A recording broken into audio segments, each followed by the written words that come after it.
बारह बजे, दोपहर के 12 बजे, रात के 12 बजे नहीं, 7:30 बजे तक है नॉर्मल टाइम।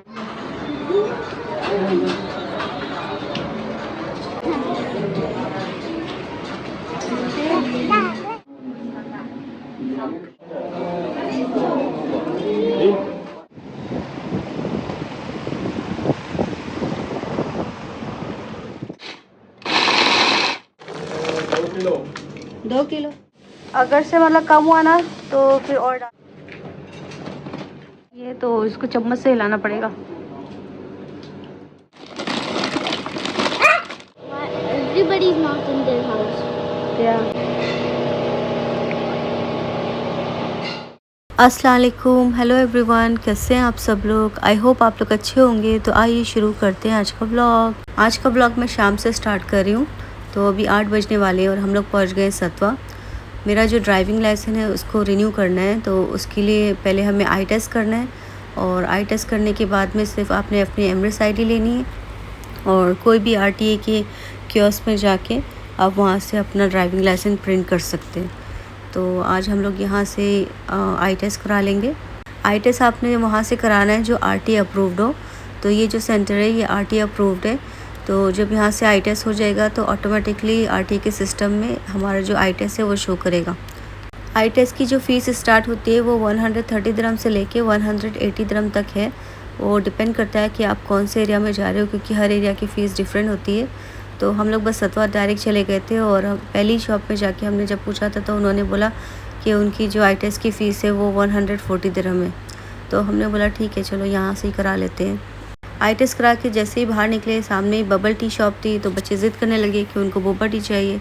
तो इन दोनों को इनकी फेवरेट बोबा टी दिलाई। उसके बाद बस हम लोग घर आ गए थे। आई टेस्ट कराने के बाद में हम लोग घर चले गए थे। उसके बाद में डिनर किया, फिर रमेश चले गए थे अपनी जॉब पे। फिर आए हैं वापस से रात में 1:45 बजे। जब आए हैं तो इन्होंने हमें कॉल किया कि बाहर आ जाओ, ड्राइविंग लाइसेंस रिन्यू करने चलते हैं। तो हम लोग आ गए थे RT कस्टमर हैप्पीनेस सेंटर अल-किफ़ाफ़ में। जब हम यहाँ पहुँचे हैं तो ये तो क्लोज़ था। इसकी जो टाइमिंग यहाँ पे शो करी थी सुबह 8 से लेके शाम को 7:30 तक और सैटरडे संडे ऑफ। जबकि पिछले साल तक जितने भी ये RTA स्मार्ट चैनल कियोस्क थे ये मतलब 24/7 रन करते थे, क्योंकि लास्ट ईयर हमने रमीज़ का भी लाइसेंस रिन्यू किया था, वो भी करीब रात के 11 बजे किया था। लेकिन इस साल इन लोग ने टाइमिंग चेंज कर दिए। तो मतलब यहाँ पे हर साल कुछ ना कुछ नया ही रहता है, हमेशा कुछ ना कुछ न्यू रूल आ जाते हैं। ड्राइविंग लाइसेंस का जो रिन्यूअल का ड्यूरेशन था वो भी अब इन लोग ने कम कर दिया है। पहले मतलब 10 ईयर के बाद आपको रिन्यू करना पड़ता था, लेकिन अब शायद से 2 साल या 5 साल मैक्सिमम। क्योंकि मेरा ये फ़र्स्ट लाइसेंस है जो 10 ईयर के बाद एक्सपायर हुआ है और अब मैं इसको रिन्यू करूँगी। तो मेरा ड्राइविंग लाइसेंस एक्सपायर होने में अभी भी 6 दिन बाकी थे। तो मैंने कस्टमर केयर में कॉल करके पूछा कि मतलब किस तरह से ड्राइविंग लाइसेंस को रिन्यू कर सकते हैं या ऑनलाइन कर सकते हैं, उसका कुछ तरीका है। तो मैंने मतलब पहले ऐप से ट्राई किया, उससे भी नहीं हुआ। और कियोस्क गए तो वो तो बंद था। तो बाकी बचा ऑनलाइन RTA की वेबसाइट से। तो मैंने फिर उनसे पूछा ऐसा हो सकता है। तो उन्होंने बोला हाँ, अगर आपका लाइसेंस एक्सपायर नहीं है तो आप मतलब ऑनलाइन RTA की वेबसाइट पर जाके रिन्यू कर सकती हैं, लेकिन आप ऐप के थ्रू और ये जो डिजिटल कियोस्क मशीन है यहाँ से आप नहीं कर सकती हैं। मतलब पिछले साल कर सकते थे लेकिन इस साल नहीं कर सकते। पिछले साल हमने रमीज़ का लाइसेंस एक्सपायर होने से पहले रिन्यू किया था, जबकि 10 दिन बाकी थे उनके।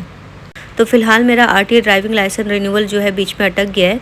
अब मैं इसको 12 तारीख को करूँगी, जो मेरी एक्सपायरी डेट है, और वो भी कस्टमर हैप्पीनेस सेंटर की जो मशीन है वहाँ से जाके करूँगी। तो ये नेक्स्ट डे की वीडियो है। आज 10 मुहर्रम है और हमने सोचा था कि इमाम हुसैन की याद में हम लोग ये दूध का शरबत बना के लोगों को बांटेंगे। तो सबसे पहले हम लोग ग्रीनलैंड गए और वहाँ से हमें जो भी चीज़ें चाहिए थी शरबत बनाने के लिए वो सब हम लेके आ गए थे। तो इस शरबत को बनाने के लिए हमने 24 लीटर मिल्क लिया है, एक छोटी बॉटल इलायची एसेंस लिया है और 3 cans of condense milk, 2 bottles of Rooh Afza और करीब 2.5 किलो इसमें शुगर ऐड की है।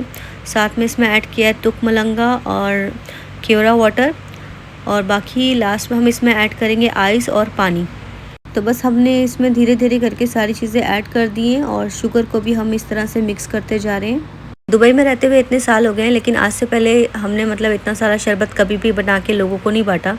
और यहाँ पे मतलब वैसे भी रूल्स और रेगुलेशन बहुत ज़्यादा हैं। आप किसी को भी कोई भी खाने पीने की चीज़ इस तरह ही नहीं दे सकते हो, गवर्नमेंट से प्रॉपर अप्रूवल लेना पड़ता है उसके लिए। तो बस हमने ये सोचा था कि बस बना के हमारे एरिया में जो लोग हैं बस उनको हम दे देंगे। दोनों बच्चे देख देख के एक्साइटेड भी हो रहे हैं और शौक में भी हैं, सोच रहे हैं कि मम्मी डैडी इतना सारा शरबत किसके लिए बना रहे हैं। मैंने शाल को थोड़ा बहुत बताया है मुहर्रम के बारे में, लेकिन अभी वो छोटी है, उसको इतनी समझ नहीं है। मैंने उसको यही बोला है कि आज 10 मुहर्रम है और इमाम हुसैन को 3 दिन का भूखा प्यासा शहीद कर दिया गया था, तो उनकी याद में लोग जो हैं शरबत बांटते हैं ज़्यादातर, और जिनकी जितनी हैसियत होती है वो उस तरह से मतलब करता है। कोई जिसके पास मतलब अल्लाह ने ज़्यादा दिया है तो वो खाना वगैरह भी कर देता है, अब जिसके पास नहीं है तो वो मतलब शरबत पिला देता है। अब जिसके पास इतना भी नहीं है कि मतलब इतना सारा शरबत बना के बांटे, तो बेचारा एक जग ही बना के बांट देता है। तो मतलब आपके ऊपर है, आपकी जितनी हैसियत है आप उस हिसाब से कर सकते हैं। तो यहाँ पे शरबत रेडी हो गया है और हाफ लीटर की 5 to 6 बॉटल हमने फिल करके फ्रीज़र में रख दिए, ताकि जो हमारे विला में जितने रूम हैं उन सबको एक एक बॉटल हम दे दें। और बाकी ये पूरी जो बकेट है ये बाहर ले जाएंगे और जो भी मतलब आता जाता दिखेगा उसको हम लोग ये दे देंगे। घर पे मैंने दोनों बच्चों को बोला था कि तुम लोग भी बाहर जाके लोगों को शरबत पिलाना, तो दोनों ने एग्री किया कि हाँ हम पिलाएंगे। जब बाहर गए तो लोगों को देख के लोग को पता नहीं क्या हो गया, एकदम डर गए, एकदम साइड में हो गए। मतलब इनको मैं बोल रही हूँ बार बार जाके लोगों को शरबत दो, लेकिन नहीं, ये हिल रही नहीं जगह से अपनी। तो अपने विला में मैंने एक एक बॉटल सबके रूम में दे दी थी। बाकी खतीजा लोग घर में नहीं थे आज, तो उनकी बॉटल मैंने रख दी थी, जब वो लोग आएंगे शाम को तब मैं उनको दे दूँगी। और समीर को भी मैंने मैसेज कर दिया था कि तुम भी आ जाना शाम को, आके शरबत पी लेना, तो उसने बोला ठीक है मैं शाम को आता हूँ। शरबत तो 3:30 बजे तक ही रेडी हो गया था, लेकिन हम लोग वेट करते कि असर की जमात हो जाए उसके बाद हम लोग स्टार्ट करेंगे, क्योंकि जो लोग नमाज़ पढ़ के निकलेंगे वो भी शरबत पी लेंगे। इतनी गर्मी थी, हम लोग सब पसीने पसीने हो गए थे, बच्चों को भी इतनी गर्मी लग रही थी, लेकिन उन लोग को देखना था कि ये सब क्या हो रहा है, तो इसके लिए बस गर्मी में खड़े रहे यहाँ पे। पता नहीं यहाँ पे लोग मतलब डर रहे थे कि क्या था, समझ में नहीं आ रहा था। लोगों को हमें बुलाना पड़ा था कि आओ शरबत पी लो।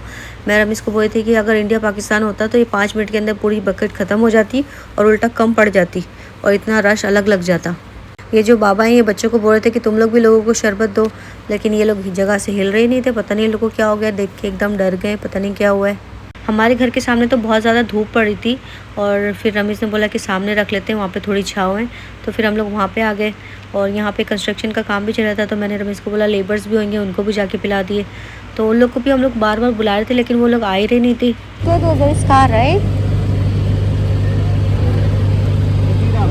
फिर ये जब लेबर का जाने का टाइम हुआ, तो जब सारे बस में बैठ गए तब जाके रमीज़ ने एक ट्रे बना के इन सबको दे दी। तो जैसे जैसे लोगों को पता लगता रहा लोग आते रहे, और ज़्यादातर जो कप्स थे वो ख़त्म नहीं हुए, क्योंकि लोग जो थे वो अपनी बॉटल्स और जग लेके आ रहे थे, वो फिल करके लेके जा रहे थे। तो मतलब हमें पूरा 1 घंटा लगा है ये पूरा शरबत ख़त्म करने के लिए।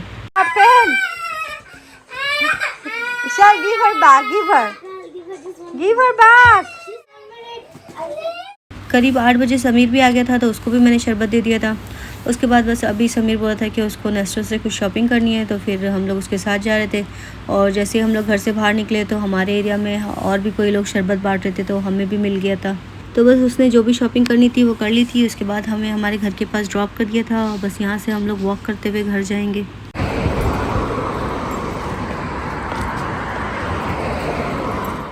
कैमल अब यहाँ से हटा दिए उन लोग ने, क्योंकि गर्मी इतनी हो रही है। बेचारे कैमल भी यहाँ पे परेशानी हो रहे होंगे।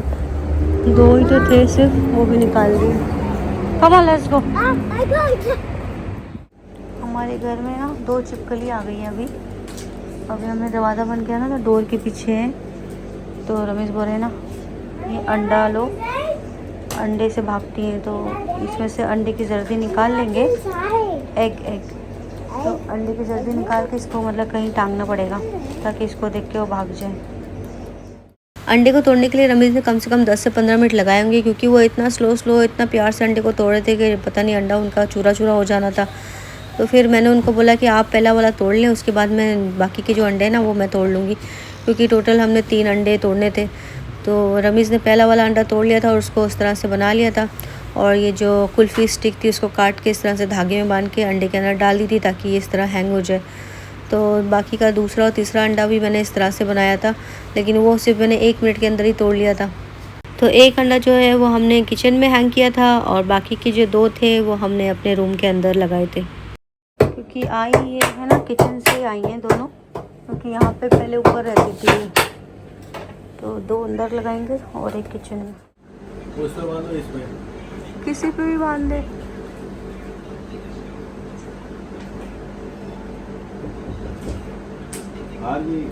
वहाँ यहाँ पे इतनी दूर तक तो आएंगे नहीं, इधर ही लगाना चाहिए। माइक्रोवेव के ऊपर जगह है ना।